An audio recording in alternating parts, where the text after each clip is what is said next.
आज मौसम ठीक लग रहा है।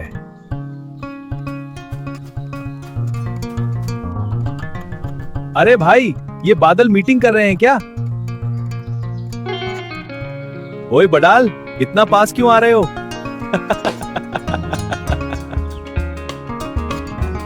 अरे, मेरी टोपी तो बदल खा गया। लगता है फसल को एसी मिल गया। सॉफ्ट सोफा है या बादल? ओए, ये तो सरप्राइज शावर है। धूप और बादल दोनों मुझे ही टारगेट कर रहे हैं। बादल गए पर मजा आ गया। बादल हो तो फनी, वरना बारिश में भगना मुश्किल होता है।